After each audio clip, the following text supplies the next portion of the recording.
Yes, finally the most awaited film of the year has been released. Yes, no introduction, सीधा poster देखो अभी. Yes, I'm talking about जवान, a film starring Shahrukh Khan, Nayantara, Deepika Padukone और lots of surprises. मतलब बहुत surprises. Yes, I know कि मतलब जब most awaited film आती है और वो भी उस बंदे की जो मतलब खुद में एक शाहरुख खान है, तब धमाका होता है. मतलब जब आप थिएटर में जाने से पहले पार्किंग फुल देखते हो, जब आप थिएटर में टिकट खरीदने से पहले लाइन लंबी देखते हो, थिएटर में घुसते ही सीट तक पहुंचने के लिए आपको मतलब दिक्कतें होती है, तब समझ लो भाई the most awaited film of the year has been released और आप अभी उस मूवी का आनंद उठाने वाले हो. यस, यही आज मेरे साथ हुआ और यही बहुत सारे लोगों के साथ आज हुआ और होगा. बिकॉज एक तो शाहरुख खान की मूवी और वो भी most awaited movie of the year. मतलब अगर आप शाहरुख खान के फैन नहीं भी हो तो भी ये मूवी आपको मतलब क्यूरियस करके रख देगी कि हाँ भाई एक बार तो इस मूवी को देखना ही देखना है. लेकिन जो इसके एक्साइटमेंट है, जो इसका मतलब हाइप है और जो मतलब ये लेवल है, मतलब लोगों को लग रहा है कि मतलब ये तो मूवी बेस्ट होने वाली है. क्या वैसी है? क्या ये हाइप और जो ये एनर्जी और जो लोग ये जा रहे हैं क्या ये डिजर्व करती हैं? बस उसी के लिए आज का रिव्यू है. जवान मूवी शाहरुख खान की मूवी है, लेकिन ये शाहरुख खान के साथ विजय सेतुपति की भी मूवी है, ये नयनतारा की भी मूवी है, ये दीपिका पादुकोण की भी मूवी है और उन सारे सरप्राइजेस की मूवी भी है जो हमको पूरी मूवी में मिलते हैं और ऐसे मिलते हैं और ऐसे ऐसे टाइम पे मिलते हैं. मतलब लोगों के हाथ बचते रहते हैं, बचती रहती है और जब कोई भी गाना आता है तब नाचते रहते हैं. तो ये उन सरप्राइजेस की भी मूवी है. So heads off to those surprises also. और ये सब कुछ जो पॉसिबल जिसकी वजह से हुआ है उसका नाम मैं कैसे नहीं ले सकता हूं. Yes, the man of the hour right now is Atlee. मतलब ये हम सभी जानते हैं कि एक अच्छे एक्टर, अच्छी स्टोरी को अगर अच्छा डायरेक्टर नहीं मिला तो वो मूवी कुछ काम की नहीं होती. हालांकि ऐसे मूवीज भी है जहां पे अच्छे एक्टर्स नहीं थे या फिर अच्छी स्टोरी नहीं थी, लेकिन जस्ट बिकॉज उसके डायरेक्शन अच्छी थी इसलिए वो मूवी चल गई. लेकिन जवान के मामले में ऐसा नहीं है. नहीं. जवान is a different kind of movie. यहाँ पे स्टोरी अच्छी है, स्टोरी टेलिंग भी अच्छी है और पावरफुल परफॉर्मेंस देने वाले एक्टर्स भी है और अच्छे कैरेक्टर्स भी उनको दिए गए हैं. और इन सब के ऊपर आते हैं इनके पावरफुल डायरेक्टर, दैट इज एटली. और आपको एक स्पॉइलर भी दे ही देता हूं कि एटली एक सॉन्ग में मतलब ठुमका लगाते हुए भी आपको नजर आएंगे. वो जैसे प्रभु देवा कभी कभी अपने डायरेक्शन के मूवी में सॉन्ग में आते हैं ना, मतलब थिरकने के लिए, वैसे एटली भी आए and that was a real surprise. तो मूवी की डिटेल्स में जाने से पहले इसके बैकग्राउंड के बारे में चेक करते हैं. मूवी स्टारिंग शाहरुख खान जिसकी लास्ट मूवी आई थी पठान. यस, और पठान ने क्या क्या रिकॉर्ड्स तोड़े, लोगों ने कैसे इस मूवी को पसंद किया, ये हम सबको पता है. अब पठान के बाद ये हम सबको पता था कि सीधा जवान आने वाली है और जो 2 जून को आने वाली थी वो पोस्टपोन होकर 7 सितंबर तक गई. लेकिन फिर भी लोगों ने मतलब वेट किया और wait is it worth it बताता हूं. उसके बाद आती है नयनतारा जिसको बहुत टाइम बाद हिंदी ऑडियंस ने स्क्रीन पर देखा and hats off to her. उसके बाद आते हैं हमारे villain, that is Vijay Sethupathi. Yes, I know Vijay Sethupathi was already famous. Even I knew him from his movies earlier. लेकिन इस साल विजय सेतुपति को हिंदी ऑडियंस ने भी बहुत पसंद किया. पहले तो फर्जी वेब सीरीज में और बाद में हाल ही में जो उन्होंने OTT पे डेब्यूट किया. हालांकि वो मूवी ऐसी थी लेकिन उनकी परफॉर्मेंस की तारीफ हुई. पर फर्जी वेब सीरीज में मतलब प्रॉपर इंट्रोडक्शन मतलब जो होना चाहिए था विजय सेतुपति का वो हुआ. और जिन लोगों ने विक्रम मूवी देखी है वो तो मतलब विजय सेतुपति के तो फैन ही हो गए होंगे. मतलब जिस तरीके से वो रिक्शा से निकलते हैं वगैरह वगैरह. एंड फाइनली जवान में अभी वो विलन का रोल प्ले कर रहे हैं और कितने पावरफुल विलन है और पावरफुल है या नहीं वो तो मतलब बताएंगे. And then comes our director Atlee जिसकी लास्ट मूवी थी बिगिल जिसको ऑडियंस का बहुत अच्छा रिस्पॉन्स मिला. उसके सीधा मतलब 2019 में आई थी, उसके सीधा बाद अब ये जवान आई है. दैट इज अप्रोक्सीमेटली 4-4.5 साल. लेकिन एटली कुमार की इतने टाइम बाद मूवी आना और वो भी ऐसी मूवी इस तरीके से आना, हैट्स ऑफ. मतलब जो इंतजार कर रहे थे ना, जो सबर का फल मीठा बोलते हैं ना, वो सबर का फल मीठा ही मिलेगा. हाँ, लेकिन अगर आपकी एक्सपेक्टेशन कुछ ज्यादा ही मीठे की है तो क्या ओमकार बिल्डअप ले रहे हो, सीधा बताओ ना क्या है क्या नहीं है. Okay, so let's get into the story. तो बेसिक प्लॉट यही है कि एक्चुअली बेसिक प्लॉट में ही बहुत सारी सरप्राइजेस है. मतलब अगर मैंने आपको बेसिक प्लॉट बताया तो बहुत कुछ रिवील हो जाएगा.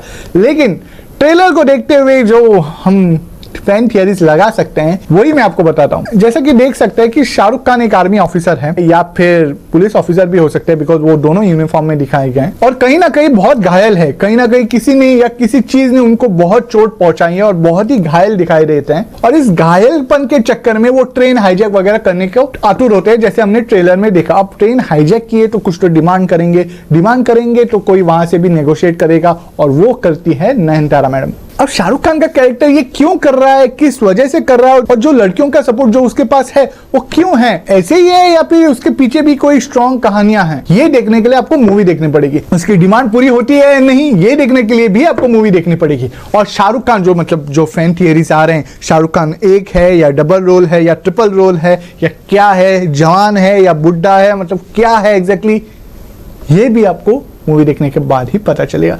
बिकॉज स्पॉइलर देख के आपका मूड खराब नहीं करना चाहता, that's why. Now let's get into the performance. First let's see the performance of the story. देखो स्टोरी बहुत अच्छी है और जो बेसिक प्लॉट जो है उसका जो देखने के बाद समझ में आता है, जैसे मैंने बोला कि आपको स्टार्टिंग में बता नहीं सकता, लेकिन बेसिक प्लॉट बहुत ही अच्छा है, जो स्टोरी है बहुत ही अच्छी है। स्टोरी टेलिंग अच्छी है लेकिन और अच्छी हो सकती थी, बिकॉज जो स्टोरी है ना it gives a strong message, but जो स्टोरी टेलिंग है वहां पे थोड़ी सी वीकनेस थी। बिकॉज जो हाइप और जो मास सीन क्रिएट करने के लिए जो एक्चुअली मतलब वर्क कर रहा था, मतलब थिएटर में सीटियां तालियां सब बज रही थी नो डाउट, और हर एक सीन एलिवेट होके ऐसा दिख रहा था कि मतलब भैया मजा आ रहा था। लेकिन बहुत सारे सीन में जो एक्चुअल मैसेज जो स्टोरी देने की ट्राई कर रही थी वो स्टोरी टेलिंग दे नहीं पा रही थी, बिकॉज वो हर एक सीन को हाइप करके दिखाना था, जो मास टाइप सीन करना था, उसकी वजह से। ये शायद सही भी है या सही नहीं भी है। सही इसलिए है क्योंकि ऑब्वियसली ऑडियंस का रिस्पांस मिल रहा है, ऑडियंस तालियां बजा रही है, सीटी मार रही है, वो मतलब इसलिए सही है। सही इसलिए नहीं भी है क्योंकि मैसेज वीक होता जा रहा है, बिकॉज इस स्टोरी की जो मैसेज है ना वो बहुत ही पावरफुल है। तो इस पावरफुल मैसेज को अगर पावरफुल तरीके से अगर प्रेजेंट की होती तो अच्छा होता, जो नहीं हुई, जिसकी वजह से मैं बोल रहा हूं ये शायद सही नहीं है। Now with regards to actors जैसे कि लीड एक्टर शाहरुख खान, बहुत कुछ रिवील नहीं कर पा रहा हूं मैं, लेकिन मैं आपको इतना बता रहा हूं with regards to Shahrukh Khan being Shahrukh Khan, जो रोमांटिक सॉन्ग्स थे, जो एक्शन मूवीज थे, जो पावरफुल डायलॉग्स थे, इमोशनल सीन थे, कॉमिक सीन्स थे, वो बहुत अच्छे से निभाए उन्होंने। मतलब जिस लेवल पे अभी शाहरुख खान है बहुत ही कम चांसेस है कि मतलब वो कितना भी कन्विंसिंग रोल कर ले लोगों को ये शाहरुख खान है ये पता चल ही जाएगा। लेकिन जवान में वो पता नहीं चलता। जवान में वो जिसका रोल प्ले कर रहे हैं वो कैरेक्टर जैसा ही दिख रहा है, and that's what is more important for any character, कि एक्टर की पहचान साइड हो जाती है और कैरेक्टर सामने आता है, और वो एक सही तरीका है किसी भी कैरेक्टर को सामने रखने का, और वही जवान मूवी में आपको दिखेगा। आपको शाहरुख खान मतलब ढूंढने से भी नहीं मिलेगा, आपको सिर्फ वो कैरेक्टर जो है, जो आपको मैं नाम बताना नहीं चाहता, जो कैरेक्टर है ना आपको वही दिखेगा। With regards to Nayanthara same case, और जब नयनतारा की एंट्री होती थी जो तालियां सीटियां बजती थी, मतलब हेड्स ऑफ, मतलब उनकी फैन फॉलोइंग बहुत ही तगड़ी है और वो दिख भी रहा था। उनका एक स्ट्रॉन्ग पर्सनैलिटी वाला रोल था, मतलब जो कैरेक्टर वो निभा रही थी वो एक स्ट्रॉन्ग डिसिप्लिन ऑफिसर का है, और वो एक्चुअली में उस कैरेक्टर को पकड़ पाई है। विद रिगार्ड्स टू एक्शन, आपने वो सीन देखा होगा मार्वल का, जो कैप्टन अमेरिका और विंटर सोल्जर जो वो चाकू से लड़ते हैं, आपको वो सीन सीधा आपको दिख जाएगा। और वो जवान मूवी में not by Shahrukh Khan but by Nayanthara को जो एक्शन शॉट दिया था एक सीन में वो पावरफुल था। मतलब जिस तरीके से मतलब उन्होंने एक्शन वो निभाया है, मतलब पूरा scene, hats off to people were shock, surprise और स्टन थे कि ये क्या देखने को मिल रहा है भाई। मतलब they were surprise and they were happy कि मतलब इस तरीके के एक्शन नयनतारा कर रही है और इंडियन फिल्म में हो रही है ऐसी action. So heads of for that. तो नयनतारा ने सिर्फ अपनी मतलब एक्टिंग स्किल्स नहीं बल्कि फिजिकल स्किल्स भी बहुत इस्तेमाल की है इस कैरेक्टर को पकड़ने के लिए। वेयरएज विजय सेतुपति, मतलब विजय सेतुपति जब कॉमिक टाइमिंग होता है या फिर हीरो का टाइप या पॉजिटिव रोल करते हैं तो आपको लगता है कि मतलब इसके साथ ही रहना है, और जब विलन का रोल करते हैं तो इतना गुस्सा आता है, इतना गुस्सा आता है, और वही गुस्सा आपको विजय सेतुपति अपने कैरेक्टर के लिए इस मूवी में दिलाएंगे। जैसे आपने ट्रेलर में देखा होगा कि एक यंग विजय सेतुपति और एक बूढ़ा विजय सेतुपति है, और दोनों इक्वली मतलब गुस्सा दिलाने वाले कैरेक्टर्स हैं। अब ये दो कैरेक्टर है या एक कैरेक्टर है वो तो आपको मूवी देखने के बाद ही पता चलेगा, लेकिन गुस्सा तो आएगा। ये गुस्सा ही एविडेंस है कि उनकी परफॉर्मेंस बेस्ट थी।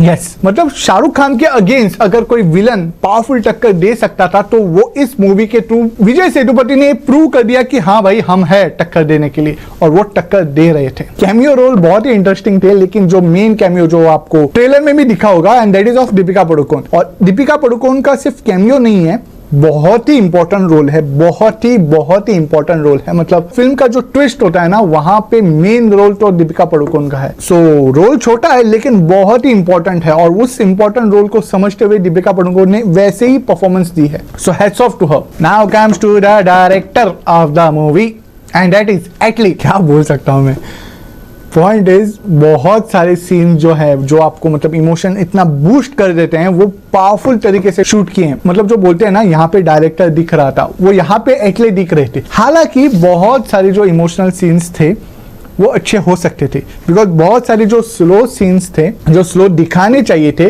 वो एक्चुअली में फास्ट दिखाएं, और जो फास्ट सीन दिखाने चाहिए थे वो बहुत ही स्लो दिखाए गए, जिसकी वजह से बहुत बार ऑडियंस डल फील करती है। मतलब ऑडियंस भी लाइक पता है आगे क्या होने वाला है, मतलब जल्दी उस सीन तक लेके जाओ ना, मतलब इतना टाइम क्यों ले रहे हो, तब ऐसा लगता है। और बहुत सारी सीन अच्छा तो अभी ये होगा, और जहां पे ऑडियंस एक्सपेक्ट कर रही थी कि ये सीन स्लो होगा, वहां पे टप टप टप टप टप टप हो गया सीन, और ऑडियंस भी लगा अच्छा हो गया।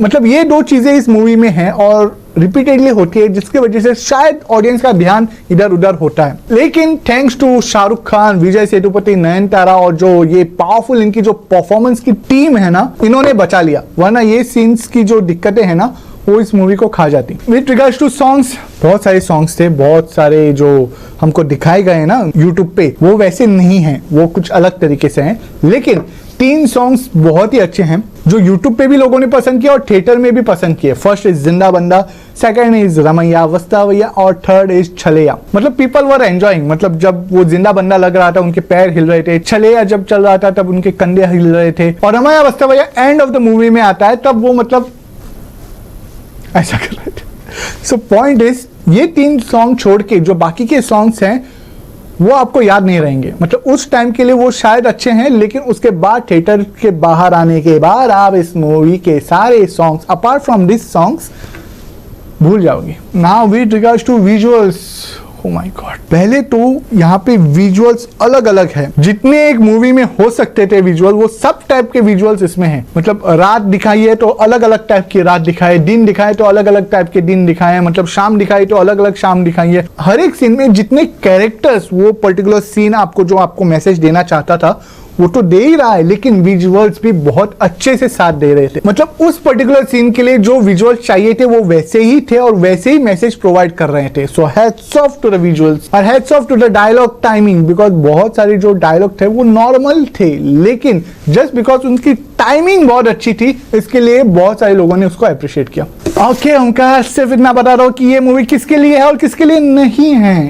ओके, बताता हूं। See, if you want to watch a movie in artistic perspective, like मतलब आर्टिस्टिक जहाँ पे लॉजिक वॉजिक सब मतलब है या फिर रियलिस्टिक है, अगर आप इस माइंडसेट से जा रहे हो then this movie is not for you unless until you are Shah Rukh Khan fan, but you won't enjoy this movie. This movie is actually for those who loves mass entertainer या फिर commercial movies जिसको ज्यादा अच्छे लगते हैं, जो emotion पे काम करते हैं rather than लॉजिक पे। जो लाइन फेमस है ना, लॉजिक नहीं मैजिक पे चलता है, वो वैसा वाला है। मतलब ये टिपिकल मास फिल्म है जो आप अपने दोस्तों के साथ, फैमिली के साथ, गर्लफ्रेंड बॉयफ्रेंड पति पत्नी के साथ जाके एंजॉय कर सकते हो। मतलब जो बोलते हैं ना चल यार बहुत थक गया, चल एक मूवी देख के आते हैं, मन हल्का हो जाएगा, या फिर मनोरंजन के लिए मूवी देखने जाते हैं, ये वैसी वाली मूवी है। तो अगर आप ऐसे पर्सन हो तो आप इस मूवी के लिए जा सकते हो। So that was the review of the most awaited movie of the year, that is जवान।